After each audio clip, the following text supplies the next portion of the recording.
Do you ever see a successful woman on your feed or in a magazine and think, wow, it must be nice to have it so easy? Well, think again. Behind that glossy cover or smiling face is a ton of hard work, countless failures, and endless learning experiences. I'm Rebecca Minkoff, and I'm here to tell you that success isn't a walk in the park. It takes grit, resilience, and a willingness to take risks. That's why I created Superwoman, a podcast that peels back the varnish and gets into the nitty-gritty of what it takes to make it as a woman in today's world. From luminaries and game changers to women you've never heard of but should, this podcast is here to inspire you to take your next leap, no matter how daunting it may seem. We'll explore the sacrifices these women have made, the highs and lows they've experienced, and the lessons they've learned along the way. So if you're ready to be inspired and learn from some of the most successful women out there, join me on Superwomen. Together, we'll uncover the stories behind the successes and prove that with hard work, determination, and a little bit of luck, anything is possible. Hey everyone, you're listening to Superwomen. Today's guests are the co-founders of Left on Friday. Laura and Shannon really set out to create the first company that was at the intersection of being able to wear a suit and have it function, aka when you're going surfing, volleyball, etc., but also have the fashion. So many companies either focus on one or the other being really ugly, terrible designs, and the fashion ones being pieces of thread you cannot ever do anything in, maybe not even bend over. They have set out over the last 6 years to change the game by making incredibly well-fitting suits that you can be active in with whatever you do. Veterans of Lululemon, they've come together and are changing the swimwear industry. They recently came off of the Paris Olympics where they dressed the Canadian volleyball team and have incredible things to say about how to build a business that makes money and achieves your dreams. Take a listen. Shannon and Laura, I am so excited to have you on today. Welcome to the podcast. Well, thank you for having us, Rebecca. It's so great to be here. So I figured in the spirit of being a recreational swimwear lifestyle brand, I should be outside for this interview because why not, right? It's all about enjoying life outside, outdoors. Absolutely. I appreciate the effort there. Twist my arm. So I would love to hear a little bit about how the two of you came together, what inspired you to start the company, and then I want to get into boobs. Yeah, amazing. Left on Friday. We are premium active swimwear. So in the swimsuit industry, there's fashion bathing suits like J. Crew, Arez, Solids and Stripes, and function bathing suits like Speedo and Nike. And our goal is to make one bathing suit that solves for both fashion and function in a really premium way. Really, what we did is bring our years of experience making athletic clothes at Lululemon and the knowledge of fabric and fit to the swimsuit industry. And so Shannon and I, to your question of how did we meet, Shannon and I both met at Lululemon, and we were there for over 10 years. Wow. And you were in the same department? Complementary. Okay. And what got you both? What department was it, just out of curiosity? Well, I started in the design team, directly into the design team in 2005. And Laura started a year before me, but directly into the stores. And then our journey it was very connected through product for the next 11 years there, but a different journey. I stayed more on the product design and innovation side. And then Laura had a fantastic journey through stores, visual merchandising, and then she was the assistant to the head of product, and then moved into the actual merchandising role and director of merchandising at Lululemon, and pretty much bought every line together while I was designing. She was on the other side, putting numbers to it. So back in the day at Lululemon, so I started in 2004, but the head office would work in the store on Fridays. So they stayed in tune with what was going on with the customer and product. So that technically is where Shannon and I met, was in the retail store. And then when I moved into, then I followed her along her journey and we complemented each other. I would buy her, she would design and I would buy. And who was the first to make the move? Hey, I have an idea. I want you to be my partner. Conversation start. Yeah, funny. So Left on Friday, we were both there at Lululemon for over 10 years, but we had the idea halfway through our careers. So Shannon was the first person at Lululemon to take a sabbatical, and I was the second person. So Shannon, I definitely reached out to Shannon, and we stayed pretty tight about my sabbatical and learnings. And so the idea came from us living this like active water lifestyle. So on my sabbatical, I spent 2 months in Maui being a beach bum, a surf bum, and 1 month in New York at Fashion Week. So it was in that time I spent in Maui where I really identified like the problem, the opportunity, I should say. So I was surfing in the morning, kiteboarding in the afternoon, then hanging out on the beach with friends afterwards. And I was realizing I was wearing Lululemon sports bras for activity, then bringing a bikini to change into afterwards. So Shannon and I were catching up after my sabbatical, and Shannon has traveled to Australia. She surfs the world. So we're just catching up on my sabbatical, and is really then where we crystallized the opportunity, which is nobody is making beautiful swimsuits you can be active in and hang out in. And nobody is applying the knowledge of fabric and fit, which we did at Lululemon, to the swimsuit industry. So we got the idea back in 2012, and then we both left Lululemon separately in 2016, 2017, and then we started Left on Friday in 2017. Wow. Why do you think it is that there's so many swimwear brands, most of which I feel cater to women who don't need to wear bras and who have not had children, and so have these like tight abs, and like you mentioned Erez, it's beautiful to look at, but it's like putting on some thread, right? On your body. Yeah. And I'm just like, this is great. I think only Victoria Beckham can pull this off. But like, why do you think this is so prevalent in this industry? I read this crazy stat, and I don't know if this is exactly it, but it's like 70% of swimwear actually never goes in the water. Like it's actually just like, for one part, it's like kind of meant for just to be fashion beside the water. And then there's this realm of swimwear that actually goes into the water. I don't think I ever really realized that until I got into this side of the industry. And I was like, oh, I get this. There's like different ways to approach design in the swimwear world, but there is a customer out there that is going to buy swimwear, and it is just meant for sitting beside the water.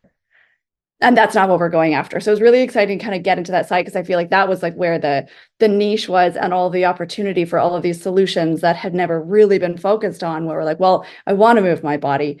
I have a body. I have big boobs or some boobs. And then I want to get wet. I want to do all of these things. So if I want to look good at the same time as going and moving my body, what are the options out there? And then we were like, well, there's no options. There's no one actually focusing on this. And if you could find something, it was almost by accident. It was like a part of someone else's line, and you're like, oh, this will work. I can wear this surfing, or I can wear this to get in the pool and like have some fun. But it was wide open. So what was the first problem you encountered? You had this idea, you start a company together. What was sort of the first wall you hit you didn't expect? And you might have different answers, which I'm curious to see. It's like a game show here. Okay, what was the first wall? Well, I mean, naming the company, how hard was that? No kidding. That came eventually. The first wall, I think there was this element of going from, I don't know if this is a wall, but we went from this massive company where I think we had both gotten to a place where, or at least I know I had gotten to a place where it just took a long time to get things done because it was so big. And then actually that's not true for Laura, because she was running a speed to market team. So her whole job was around speed. But on my side, which was like starting out front and like coming up with like the concepts of the line and working on the innovation and all of the like the large product lines, it just took a really long time to get things done. And then as we moved into just the two of us working together, everything was just like so fast. We could get so much done, like so much done in an 8-hour day. I think it just like blew my mind. So I would say, like, what was the wall that we would have first come up against? I think there was a moment when we were making some decisions that were not leading us towards actually like what we wanted to get. I remember we were trying to get our website together and working on the branding, and there was just like we couldn't get things across the finish line, and we were like, why is this becoming so complicated? It's just the two of us, and we were working with some different like contract people, but we're like, this shouldn't be so hard. This is coming from our brains. We should be able to get this across the finish line. And just to be able to like shift our mentality to like, well, we're in charge here. We want it to look like this. Let's just go forward, and to then just make some decisions to just clear a path to be like, let's get this vision to life and step on the gas and get this website live. I feel like that was probably the first big barrier, was just sort of like shifting that mindset. Laura, what do you think? Oh, go ahead. Sorry. No, it was interesting. when we started the company, it was so fun. And Shannon and I are naturally such great partners. So when we started it, we wrote down a list of like everything wrong with swimsuits. Who do we want to be? Everything good and bad about fabric. What was important to us? Because we knew that great products started with great fabric. Everything good and bad with brands and shopping online. What was important to like our no-name business at this point. And it was just like we could create and we could brainstorm. And what was incredible is we didn't have a background in marketing. Had we been in retail, did we understand things? Yes. So it was really coming from a place of problem solving what we thought was right. And it was so fun. To me, I don't know if it was a wall, but a really big challenge, which likes to take me down, is like the legal side of things. Like I remember having to incorporate and I was like, oh God, like just those steps I had zero experience on. And I would pride myself with being able to figure out most problems. And thank God for Shannon, who had more smarts on this side. But that to me was such a challenge with like all the legalities and like getting a tax number I and hate like all that. It's and the that stuff can like take me down. Oh, and it could take you down if you don't do it. Yeah. And it's pretty important actually, is what we've learned, is like how you set up your business and making sure you actually do it correctly. Yeah. And like paying taxes is real. Paying taxes is a real thing. Everyone should pay their taxes. Yeah, absolutely. And do it properly, because there's definitely times where we're like, oh, we missed that. But and then also just like we bootstrapped this. So we put in our own money. And so again, this wasn't a wall, but I get it's just more of the like, this is our dollars that we're spending every time we like write a check for something, or there's like a fabric bill or like a factory bill, or like paying for the website, and just like really managing, like in the beginning, the dollars go down before they come in. And so just that whole process of like, oh, how much do we want to spend on this? And we put most of the money into like product development and getting the like the product side of things going. So then when it did come to like, oh, we have to pay some legal bills, and legal bills get big, and then just things like that. We're like, oh, I don't want to spend the money there. I want to put it onto the product side. Did you end up ever raising money? Yes, that was a big wall we hit. Is COVID. So just with like the supply chain and challenges forecasting sales. So we were profitable out the gates with Left on Friday, and we still are. And we bootstrapped it for the first couple years, but then sort of late COVID, we had always been out of inventory and supply chain timelines were changing. So we took too big of a bet on sales. And then even though we're profitable, we ran out of cash. So then we ended up fundraising. And did you encounter this similar walls to most, I would say 90% of my guests who fundraise? It was hard and challenging, or So hard. even though you were profitable? We were profitable, like on paper, we looked so good. The brand was like exploding. Everybody loved it. And it's just, it was just the timing of the market. Like everybody was fundraising, and like I feel like the bottom went out of the market at the same time, because it was all of that impacts of COVID. So like people didn't even want to look at apparel, and then we were D2C apparel. So like D2C was just sort of like nobody wanted to look at that either. And so we have this great company and great numbers, and just we couldn't have picked a worse time to try and fundraise. And it's just something genius. Like our genius is like visionaries and creation and running a business. And so you could ask us to make you anything and we could figure it out. But where do you start with, like, where do you even start with fundraising? Like that. So yeah, that was tricky. Would you say that do you think that if COVID hadn't happened and you didn't have the supply chain issues you had, you wouldn't have raised? Was your mentality like, we're going to own this business? Mm-hmm.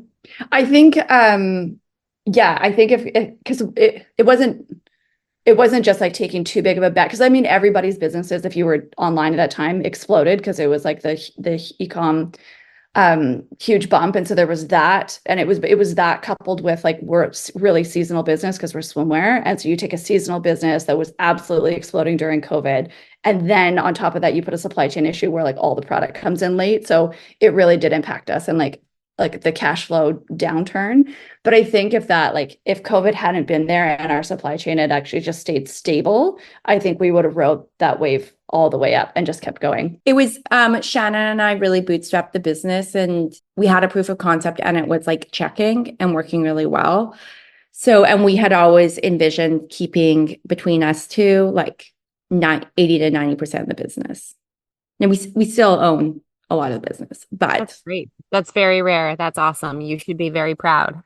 it was also interesting because we just ran the business how we thought running a business, like it's important to be profitable, margins, like advertising, and so I remember someone giving us at the start of the business, they said that raising money is sexy and that we should do it.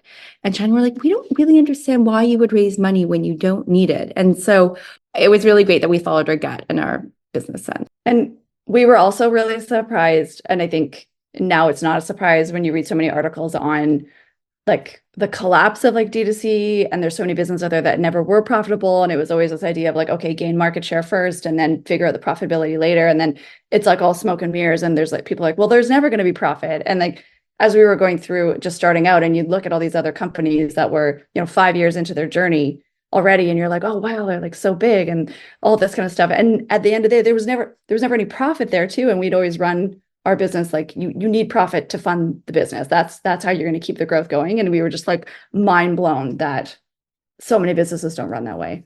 Isn't it wild? It's like we're all tricked. I mean, we ran our business as not profitable too, until one day it was like, oh, you want money? You have to be profitable. We're like, oh, thanks for letting us know that. Exactly. What year did you raise, Rebecca? We raised in 2012 and 2013. We sold those shares to one family office in 2017, and then we sold the whole thing in 2022. It was all fun as we were raising. And then when we went for our second raise, it was like, are you profitable? We're like, oh, we didn't know you needed to be that. So, so many women in businesses are just shocked because, that I now tell everyone, be profitable. I don't care what you have to do. If you grow slowly, like make a fucking profit. That's what people care about. Exactly. Yeah. And I think that's one thing that Laura and I brought from Lululemon too. Like it's an extremely profitable company and always had been that way. And just being like, I'd say like brought up like in that environment, and just that's how you would build a product line. That's how you build your ideas. That's how you build your marketing plans. Everything was all about like your profit margin at the end of the day. So yay, Lululemon, for that knowledge. You mentioned the name Left on Fridays, but what does it mean? Oh, it's like Summer Fridays. It captures like spontaneity of like what is going to happen next and that excitement. And you've left on Friday and you're going to live your best life. I love that. So let's talk about boobs, because as much as I like swimwear that never touches the water, my allegiance to a brand is really like only as good as the cup that lifteth the 4 breastfed children.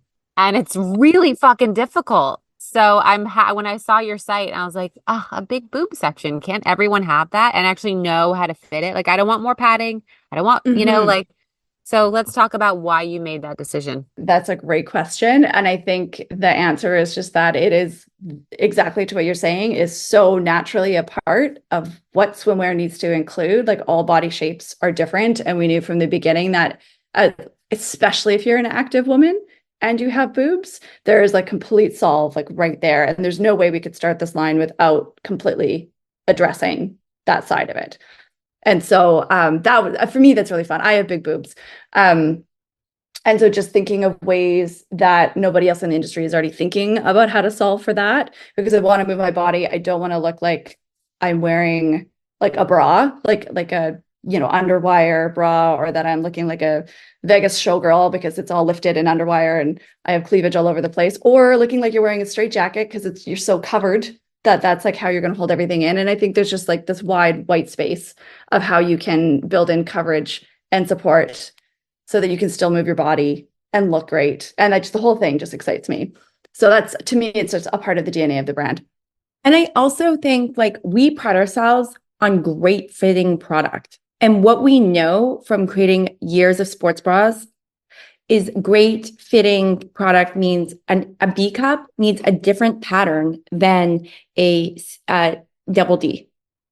So we knew that if we wanted to solve for that, it actually had to be a different product. And like in the market, it was size up so that the capacity fits. And we're like, no, people can be a size small and have like a 30 rib cage and be an E cup. And that is still our girl because she's living that active lifestyle and we want to solve for her. Even more insight came from when we had launched our review section for all, like, so you could leave the reviews on our product line, and we had a little like triangle top that was called the Sweet Victory top, and it had the most like divided reviews. It was like either like a 1-star review or a 5-star review. And then so as you get into like reading what customers were saying about it, you could see that the demand was there, so that the 5-star reviews were coming from like the AB cups, and they were like, oh, this is the best style I've ever bought. And then the 1 and 2-star reviews were from a D cup or a D plus cup that had bought the style, sized up 2 or 3 sizes to try and get the capacity, and then said this is a terrible style because it doesn't fit. And you'd read those reviews, which I love. I love like not filtering reviews. That's my favorite part. Just I'm like, let them all in. People need to know this information when they're shopping. But just the insight there too. We're like, well, there's demand for this style from the cup size that wants it, but the style's not built for them. So let's go and build them the right style. And then we can just like get that insight into the styles that we've already launched that are probably more for like a B or a C. And you can really see when the D cup is wanting the same kind of look. And then we can go and like action that kind of pattern and bring in a new style. I'm just gonna beg here for a pattern that's like, if you were a C, but now you just have pancakes with nipples attached, what size is that? You know what? You need great fabric and just like a really nice shape. I swear we've got it. I've met now, I think 3 women who started bra companies. They're like, I'm going to send you my bra. It's this cute little bralette. And I'm like, I'm going to tell you right now, my saggy guys are going to beat that bralette to a pulp. Okay. It'll start out good and then it ends badly every time. And they're like, no, this is different. I'm like, it's not. Okay. Do you know what style you ordered? What style did I order? Let's see. I'm channeling the Sunday top D plus for you. Mm-hmm. I think I ordered 2 because I was uncertain, but I did the streamline suit. I really liked Shoreline. Ooh. Oh yes. And I did Streamline. I think I did Shoreline and Streamline because I was scared. You're gonna love them. Anything else? Yeah. The Streamline will hold you in the most, but it's such a gorgeous neckline, and they both work extremely well as bodysuits. Ooh, cool. And did you get a regular torso length or a tall torso, meaning long torso? I think I got a regular because I don't really have a long torso. Ooh, big boobs and a short torso. Yeah, it's the awful We're the same. That's what I got too. Laura's the opposite. Tall torso, no boobs. Beautiful long torso. Oh my God. I think I'd rather have a short torso than short legs. So I guess, we all have to deal with something, right? Totally. It's give or take. But in the beginning, when Laura and I were starting out, it was great because we were both size small, but just our proportions are so different. And so I would start on a style and then I would kind of like fit it and try it on. I'm like, oh, I like how it looks on me. And then we'd send it to Laura. I'd be like, try this on. And then if it could hit both of us with one style, we were like, winner, this is it. It's going to work. And they always were. Those were always like the best ones. Also, like at the time when we started, inclusivity started to be big. It still is. It's here to stay, obviously. And people really solving for size range. So going from a double extra small to like a triple, quadruple extra, or whatever, extra large.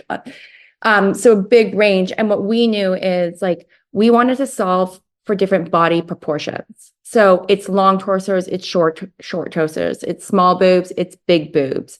And then obviously style preferences. So you want high rise, you want low rise, you want more bum coverage, you want less bum coverage. Yep, that's really nice to have that optionality. What would you say working together is like? Because I think any partnership is hard, whether it's, my brother and I or husband and wife teams. Like, how have you navigated that?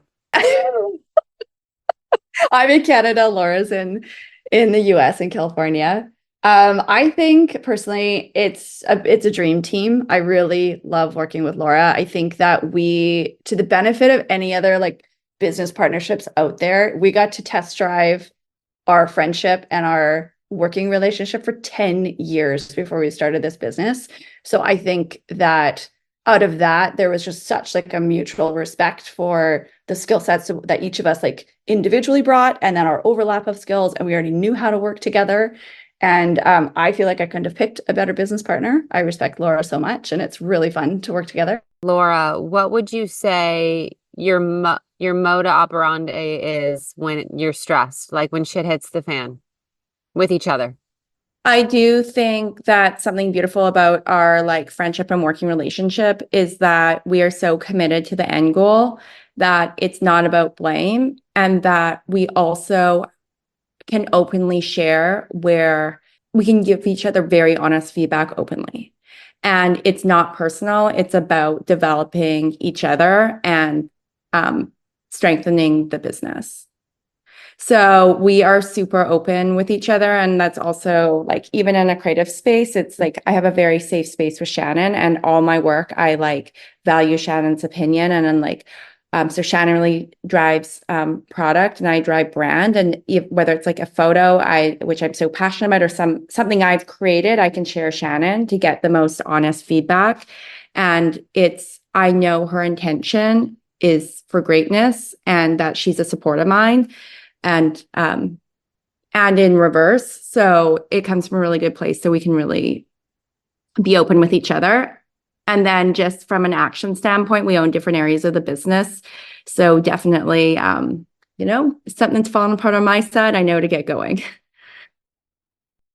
Yeah, I think what I value when times get tough or like stressful. I mean, because we're both owning different parts of the business with like brand and product, you kind of get your like intense times at different times. So there'll be times where like Laura and I will talk every day, or we'll be in meetings with each other like really often. And then there'll be like sometimes like a week where we don't talk. And then I'm like, let's get like reconnected. But I really appreciate like the late night, I need a gut check. It's like we're like on the phone at 10 o'clock. I'm like, I just gotta like run this past you. I don't know if I feel okay about this. And just those like check-ins, like really like prioritizing, like making that a half an hour in the day, just like connect, gut check, whatever's going on, and like work it through.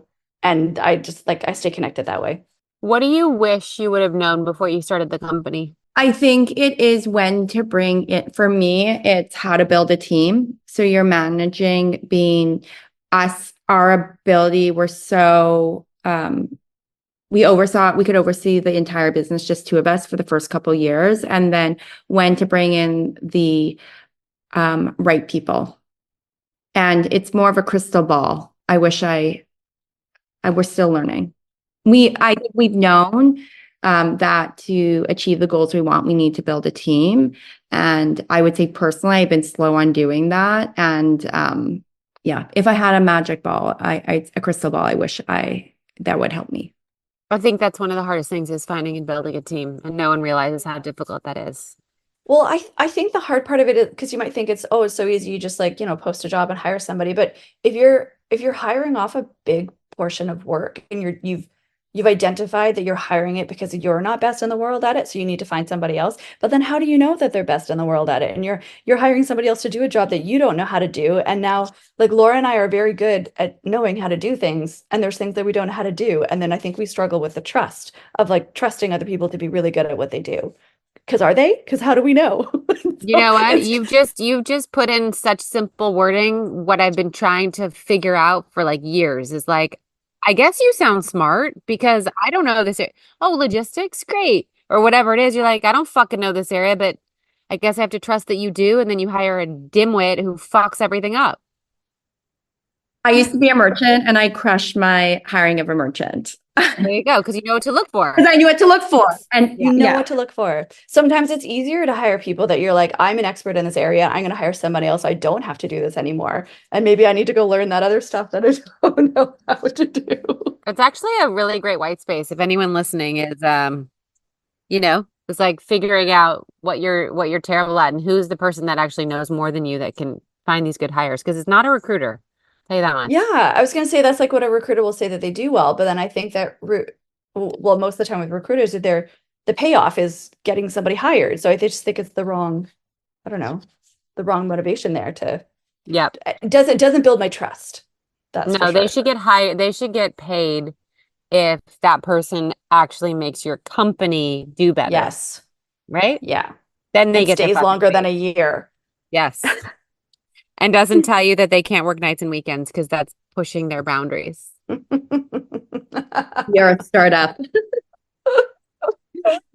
Yeah. So what's next for you guys? What are you planning for? Anything new coming out? Oh my goodness. We are on a high right now. We just came off of the Olympics. So I am. Let's talk about that. How the fuck did that happen? Congratulations, by the Oh, way. Thank you. thank you. I'll share the relationship, and Shannon, I'd love you to share about the design. So, we were 6 years now, and a couple years in, an athlete who played for Team Canada Women's Beach Volleyball reached out to us and said, "Hey, can you sponsor me?" And I'm like, we're too small. We don't have a sponsorship, but we'll give you product and we will trade you product for product feedback. And so that kicked off a really great relationship with her. We ended up using her in photo shoots. We started gifting her teammates, shooting them. And then when Lululemon was a sponsor of women's beach volleyball for Canada, and when they dropped out, the players immediately reached out to us and said, "Hey, there's this opportunity. We would love for you to apply." So we just sent an email, had a meeting, and we didn't really know what the sponsorship involved, but we thought it was great. And in that meeting, we found out that the sponsorship included making the uniforms for the Olympics.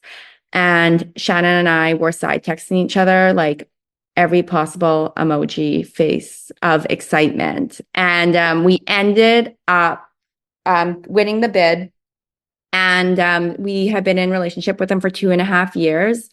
And we now have an ambassador program. So the two top athletes, Brandy and Melissa, who just won silver at the Paris Olympics, they've been our ambassadors as well for a couple years. So they've been wearing our product, and we have like an amazing relationship. We like go for dinner. So that's been really fun. And so it started with the partnership with Team Canada, then the ambassadorship with the players, and then the product. Shan, do you want to touch on the product? Yeah, I do. I think that, I mean, I like what Laura said, we're just coming off this high of being at the Olympics, at the Eiffel Tower Stadium, cheering the girls on at every match that they had and seeing the product in action on the court, sorry, on the courts in Paris. And I just, like, for me, just the thought of getting the chance to do an Olympic uniform, like as a designer, and like figuring out product, that alone was just like a career moment. But then what it actually just ended up becoming, like the girls actually getting all the way to a gold medal game, it being at an Olympics that was in Paris, which is just the coolest thing about this place, like combining like fashion and function and everything that it became for us, like as a brand. I just can't even put into words the moment that it was for me, like personally, as a designer, in my career, as like an owner of a premium activewear company. Just all of this is just like so much to take in right now. I'm still just decompressing from the trip. But actually, the process of designing the uniforms is really cool because the girls, like Laura said, they were already wearing our product through our sponsorship of Team Canada. So they, so of the beach volleyball team, that they already were familiar with our product. And so when I approached the design process with them, we got to build on product we already had, and we could take their the insights from them already playing in it to use those details to build the product into even better product and standout product for the Olympics. And one of the insights that was really cool is that they were wearing the our one shoulder top. It's the offshore top. So you've got the shoreline suit that's coming, which is the one shoulder. So they were already playing in that. And Melissa, who's a right-handed server, told us how amazing it was to serve in it because there was no strap on her arm. She felt so free. And she was like, I just don't feel anything.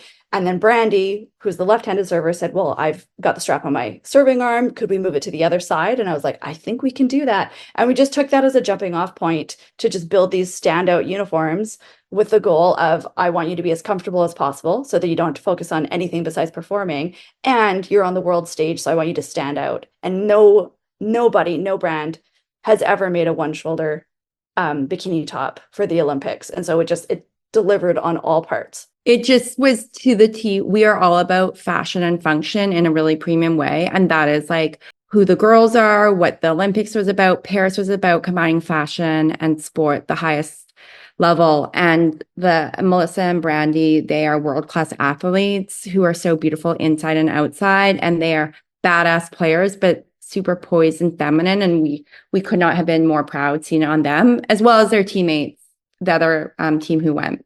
It started with the uniform, and then we worked with Colina, an amazing photographer, to do the photo shoot. We're still super small and scrappy. It's like, we don't need a producer, I'll do it. And we shot it. We worked with like JBC, the great PR agency, and things have just really like blown up. And I think it's really, your question is what's next for the brand? And I think we've just had this pinnacle moment, and we are gonna keep going up. Ride that wave. I love it. Global awareness. We're opening global distribution in the next 1 or 2 weeks, and people know who we are. And so I'm really excited to see what happens, as well as we're pushing it, as well as there'll be some reaction. And then we've also opened stores. So LA opened the same time as us flying to Paris. So that timing was crazy. But we now have an LA full-time store. And this summer, we also had some summer pop-ups in New York and Toronto. And then we have a shop and shop in Vancouver. So really excited to see like retail and knowing the importance of like touching and feeling our product, trying it on. We have a million colors, seeing them in real life, and just getting people exposed to the brand and in the right suit. We're really excited about. I mean, I feel like coming off Paris is such an incredible high. That's like the most exciting. I mean, I feel like for the first time, the Olympics are everything and what only everyone is talking about in a way that I haven't felt before. So congratulations. And I remember seeing it and thinking, oh yeah, I'm talking to them soon. So it was so cool to see that. Thank you. Thank you. So what would we be surprised to know about each of you? Do we get to say it about each other? Ooh, well, it's rare that I have co-founders on, but yes, tell me embarrassing things about each other. Not embarrassing. I was just going to say Laura has a phenomenal skill of being able to fall asleep in places. Oh. I love that. Tell me where your best. I'm a phenomenal sleeper too. So tell me your best spot. Like literally, people think I have narcolepsy, and I swear I don't. I can just like fall asleep anywhere. I love it. I can also go with no sleep, so that's a superpower of mine. Both sides, superpower around sleep. I've never met somebody who can just like bust out emails at 4 a.m. like Laura.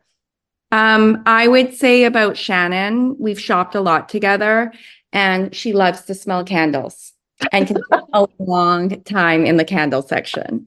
Oh my God. That's epic. Sorry. It's like, where's Shan? Oh, she's in the candle section. Yeah. Time to go, Shan. Tried on all the clothes here. You're still smelling the candles.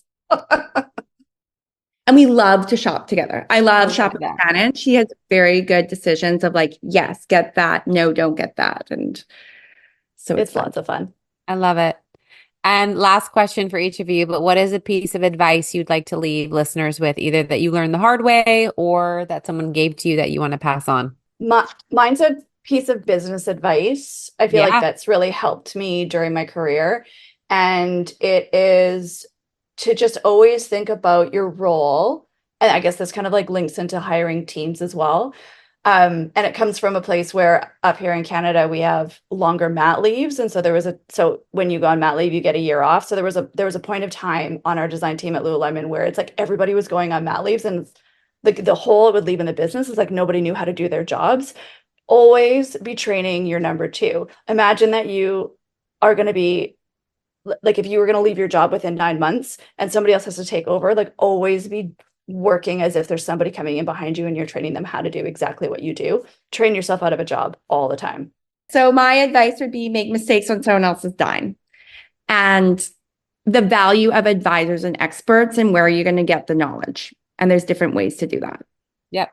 I love that. I should have made a lot more mistakes on my company I work for than I made on my own. So I fully agree with that. And I'm so grateful to all, like we've surrounded ourselves like together as well as independently of amazing advisors. And that's really been so meaningful to like me, to like develop me and my thought process and like apply it to the business. So I really appreciate all the people who take the time to like pick up the phone when I call or respond to a text or go to dinner and talk shop.